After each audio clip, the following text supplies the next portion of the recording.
한적한 산골 마을에 민호라는 이름의 젊은이가 살고 있었다.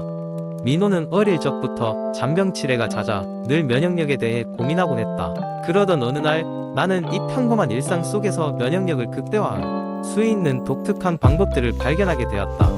그것은 무척이나 흥미로운 여정이었고 마침내 나는 면역력을 높이는 몇 가지 생활 습관을 체득했다.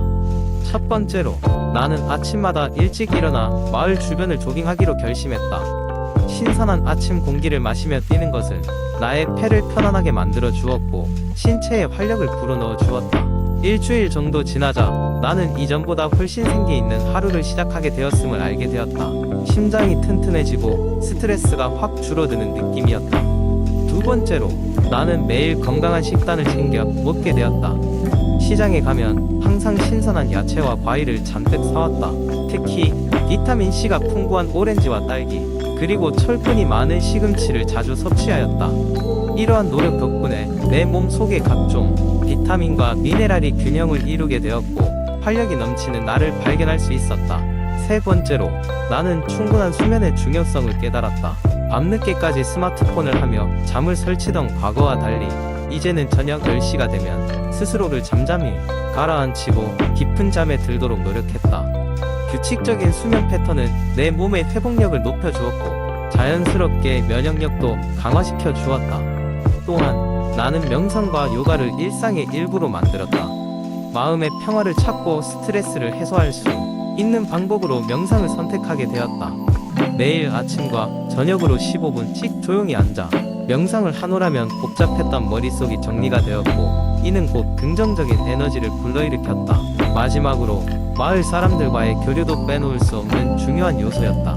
외롭고 혼자 있기보다 다양한 사람들과 소통하고 웃음소리를 나누는 것만으로도 면역력이 증가한다는 것을 느꼈다. 친구들과의 농구 한 게임, 가족과 함께하는 주말 저녁 식사는 나의 행복 호르몬을 증가시켰고 이는 면역력에도 좋은 영향을 미쳤다. 이렇게 나는 면역력을 높이는 여러가지 생활 습관을 꾸준히 실천함으로써 건강한 삶을 살게 되었고 이제는 잔병치레 없이 하루하루를 즐길 수 있게 되었다. 이러한 경험을 통해 나는 작은 습관의 변화가 한 사람의 삶을 어떻게 긍정적으로 바꿀 수 있는지를 깊이 깨닫게 되었다. 그리고 이런 이야기를 다른 사람들에게도 나눠주고 싶다는 생각이 들었다. 면역력을 높여 건강한 삶을 추구하는 사람들에게 이 이야기가 작은 도움이 되었으면 하는 마음으로 말이다. 두 번째 이야기 한때 바쁘게 돌아가는 도시에서 마야라는 젊은 여성이 살고 있었습니다. 마야는 전형적인 도시 거주자로 항상 바쁘고 회의 사이를 뛰어다니며 자신의 건강을 잊은 채 생활하고 있었습니다. 그녀의 삶은 일, 사회적 약속, 최신 기술로 가득 차 있었지만 그 중에서 그녀가 종종 소홀히 했던 것은 바로 수분 섭취였습니다. 마야의 수분의 중요성을 이해하는 여정은 우연히 시작되었습니다. 무더운 여름날, 그녀의 빠른 생활 방식이 그녀를 지치게 하였고 그녀는 자신의 피로를 바쁜 일정의 결과로 넘겼습니다. 그러나 한 무리의 지하철에서 혼미해져서 쓰러졌을 때 그녀는 탈수로 인해 응급실에 실려가게 되었고 그때 비로소 변화를 만들어야겠다고 결심했습니다. 의사는 엄하게 말했습니다. 마야, 물을 더 많이 마셔야 합니다. 이것은 전체 건강을 개선하는 가장 간단하면서도 효과적인 방법 중 하나입니다. 결심한 마야는 수분의 이점을 연구하기 시작했습니다. 물은 인체의 약 60%를 차지하며 독소를 배출하고 영양소를 운반하며 관절에 중요한 쿠션을 제공하는데 필수적이라는 것을 알게 되었습니다. 그녀는 읽을수록 탈수가 어떻게 에너지 수준, 인지 능력, 심지어 기분에 영향을 미치는지 깨달았습니다. 마야는 매일 수분 섭취량을 기록하기로 결심하고 의사가 제안한 목표를 세웠습니다. 그녀는 큰 물병을 구입하여 항상 책상에 두어 상기시켰습니다.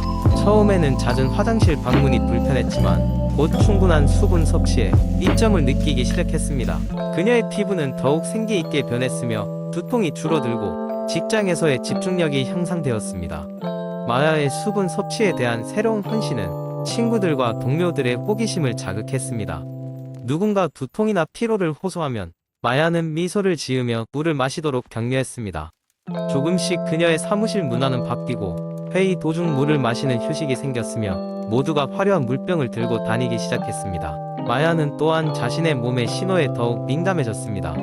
커피를 마시기 전에 먼저 물을 마셨고 점심 후 나른할 때는 물 한 잔이 그녀의 첫 번째 선택이었습니다. 그녀는 과일과 허브를 추가해 물의 맛을 더하며 수분 섭취가 즐거운 경험이 되도록 노력했습니다. 어느 날 오후 오이와 레몬 혼합 음료를 마시면서 그녀는 이렇게 간단한 자기 관리가 얼마나 깊은 영향을 미칠 수 있는지를 되새겼습니다. 처음에는 지루한 의무처럼 느껴졌던 이 행동이 생생한 변화로 그녀의 삶을 바꿔놓았다는 것을 깨달았습니다. 마야는 수분 섭취가 단순히 갈증을 해소하는 것이 아니라 자신의 몸을 돌보고 존중하는 것이란 것을 알게 되었습니다. 빠르게 돌아가는 환경 속에서도 마야는 수분 섭취를 통해 개인적인 오아시스를 찾았습니다. 그녀는 건강한 삶을 위한 옹호자가 되었고 자신의 여정을 통해 다른 사람들에게 영감을 주었습니다. 물을 마시는 간단한 행동이 그녀의 웰빙을 개선했을 뿐만 아니라 삶의 다른 측면에서도 마음 챙김을 가져다 주었다는 것을 알게 되었습니다. 결국 마야의 이야기는 수분 섭취의 힘을 증명하는 이야기입니다. 때때로 물 한 잔을 마시는 것과 같은 작은 결정들이 어떻게 긍정적인 변화를 이끌어낼 수 있는지를 상기시켜줍니다. 그녀는 수분이 기본적인 건강 관리의 요소가 아니라 균형 잡히고 활기찬 삶을 위한 여정임을 배웠습니다. 세 번째 이야기. 옛날 옛적 한 작은 마을에 사는 사람들은 장 건강을 지키기 위해 오랜 시간 동안 서로 다른 방법을 시도하곤 했다. 하지만 그들은 진정으로 효과적인 해결책을 찾지 못하고 있었다. 그러던 중 한 현명한 마을의 장로가 마을 사람들에게 프리바이오틱스와 프로바이오틱스의 중요성에 대해 연설하기로 결심했다. 현명한 장로는 이야기하기 시작했다. 여러분, 우리의 장은 수많은 미생물로 가득 차 있습니다. 우리는 이 미생물들과 평화롭게 공존하고 있지만 때때로 나쁜 미생물이 이 균형을 깨트려 우리의 건강을 해칠 수 있습니다. 이를 막기 위해 우리는 프리바이오틱스와 프로바이오틱스를 활용해야 합니다. 장로의 말에 마을 사람들은 호기심을 보였고 그는 계속해서 설명했다. 프리바이오틱스는 우리 장 속에 좋은 박테리아가 번성할 수 있도록 돕는 영양소입니다. 귀리와 마늘, 양파 등에 많이 들어있으며 우리 몸에 들어오면 프로바이오틱스, 즉 좋은 박테리아가 잘 자랄 수 있는 환경을 제공하죠. 그런 다음 장로는 프로바이오틱스에 대해 설명하기 시작했다. 프로바이오틱스는 좋은 박테리아 그 자체입니다. 요거트나 김치, 발효된 음식 속에 풍부합니다. 이 박테리아들은 우리 장 내의 유해균과 경쟁하며 균형을 유지하도록 도와줍니다. 프로바이오틱스를 신중하게 식사에 포함시키면 소화 개선뿐만 아니라 면역력 증진에도 도움이 됩니다. 장로의 이야기로 마을 사람들은 그간의 건강 문제에 대한 새로운 장밋빛 희망을 보게 되었다. 그들은 곧장 매일의 식단에 프리바이오틱스가 많은 음식과 발효식품을 포함시키기 시작했다. 시간이 흐르며 사람들은 변화를 느끼기 시작했다. 그들의 소화가 원활해지고 몸이 가볍고 상쾌해졌으며 전체적인 건강 상태가 개선되는 것을 경험한 것 2개월 후 마을은 이전보다 훨씬 더 건강해졌고 사람들은 현명한 장로에게 감사의 마음을 전했다. 우리가 장 건강을 위해 이런 중요한 행동을 할 수 있었던 것은 당신 덕분입니다. 라고 주민들은 눈물로 가득 찬 눈으로 말했다. 장로는 웃으며 말했다. 건강은 우리 각자가 지켜야 할 소중한 자산입니다. 여러분이 이 지식을 바탕으로 앞으로도 장 건강을 위해 노력할 것이라 믿습니다. 그리고 이렇게 마을은 프리바이오틱스와 프로바이오틱스를 통한 건강 관리 방법을 세대에 걸쳐 전승하게 되었다. 그들은 또한 지나가는 방문객들에게도 장 건강의 중요성을 알려주며 새로운 경험과 지혜를 공유했다. 이러한 마을의 이야기는 먼 미래에까지 전해져 내려왔고 오늘날에도 여전히 많은 이들이 장 건강을 위해 노력하며 실천하고 있다. 그리고 그것이 바로 새롭고 건강한 삶을 개척해 나가는 첫걸음이 된다는 것을 깨닫게 되었다.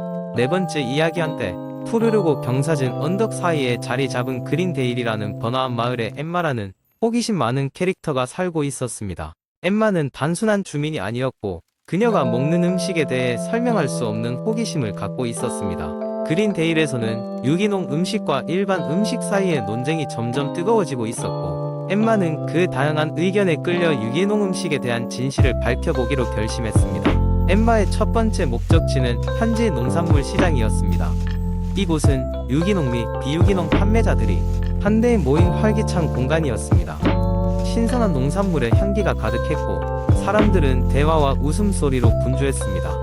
엠마는 유기농 토마토로 유명한 베테랑 판매자 올드탐에게 다가갔고 그는 기꺼이 자신의 지식을 나누며 유기농 논쟁의 핵심으로 빠져들었습니다. 엠마, 보아라. 그가 말하기 시작했습니다. 많은 사람들이 유기농 음식이 그저 마케팅 속임수라고 생각하지만 그보다 더 깊은 것이 있어. 올드탐은 유기농 농업이 자연적인 과정과 재료를 포함하며 생태 균형과 생물 다양성을 강조한다고 설명했습니다. 전통적인 농업과는 달리 유기농 농업은 합성 비료, 살충제, 유전자 변형 생물을 금지합니다. 하지만 엠마는 회의적인 의견을 들은 적이 있었습니다. 그래서 그녀는 다음 카판테에서 전통적으로 재배된 채소를 판매하는 젊은 농업 전문가 사라를 만났습니다. 유기농 음식에 대한 신화들에 대해 묻자 사라는 유기농 음식이 무조건 더 건강하다는 믿음에 대해 설명했습니다. 사실은 항상 명확하지 않아요. 사라는 지적했습니다. 유기농과 전통적으로 재배된 음식의 영양소 함량은 매우 비슷할 수 있고 일부 연구에서는 영양 차이가 거의 없다고 제시하기도 해요. 사실은 재배 방법보다는 음식의 종류에 더 의존하는 경우가 많아요. 엠마가 탐험을 계속하던 중 지역 카페에서는 영양사 닥터 힐이 강연을 하고 있었습니다. 닥터 힐은 유기농 음식이 살충제를 전혀 사용하지 않는다는 신화에 대해 설명했습니다. 실제로 유기농 농업도 살충제를 사용하지만 그들은 자연에서 유래된 것이고 일반적으로 최후의 수단으로 사용돼요. 닥터 힐은 분명하게 말했습니다. 호기심을 느낀 엠마는 또 다른 일반적인 신화, 즉 유기농 농업이 환경에 더 친절하다는 아이디어를 고민했습니다. 유기농 농업은 지속 가능성을 강조하지만 닥터 힐은 설명했습니다. 회전 방목과 혼합 재배와 같은 일부 관행은 환경에 이로운 효과가 있지만 유기농 농장은 때때로 낮은 수확량을 가져오며 이는 같은 양의 음식을 생산하기 위해 더 많은 땅을 필요로 한다는 것을 의미해요. 엠마는 신화의 층이 벗겨짐에 따라 그녀의 인식이 변화하는 것을 느꼈습니다. 그녀의 여행을 마무리하기 위해 그녀는 지역 도서관을 방문하여 연구 논문과 기사들을 읽었습니다. 그녀는 유기농 음식이 더 나은 토양 품질을 가져오고 화학 물질의 유출을 줄일 수 있다는 또 다른 흥미로운 사실을 발견했습니다. 해가 수평선 아래로 내려가면서 엠마는 더 많은 정보와 깨달음을 얻고 집으로 돌아갔습니다. 유기농 음식의 신화와 사실을 이해하려는 그녀의 여정은 음식 생산의 복잡성과 뉘앙스에 대한 눈을 열어주었습니다. 그녀는 유기농 음식이 몇 가지 이점이 있지만 모든 해결책은 아니라는 것을 깨달았습니다. 이는 지속 가능성, 건강, 경제적 고려가 포함된 더 큰 퍼즐의 한 조각이었습니다. 엠마는 그녀의 새로운 지식을 마을 사람들과 나누기로 결심했습니다. 그녀는 라벨과 마케팅 트렌드를 넘어서 생각할 것을 권장하며 유기농과 전통적인 방법 모두를 고려하는 균형 잡힌 접근 방식을 촉구했습니다. 엠마의 여정은 그녀에게 음식을 이해하는 것은 유기농과 비유기농 사이의 선택만이 아니라 책임감 있게 지속 가능한 방법으로 음식을 생산하는데 필요한 노력을 소중히 여기는 것임을 가르쳐 주었습니다. 그리고 이렇게 그린데일에서 유기농 음식에 대한 신화가 서서히 벗겨졌습니다. 마을 사람들은 엠마 덕분에 좀 더 유익한 논의에 참여하기 시작했고 그녀의 지식과 진실을 향한 갈증은 작은 마을이 어떻게 복잡한 유기농과 전통 음식 세계에 접근할 수 있는지를 보여주는 본보기가 되었습니다.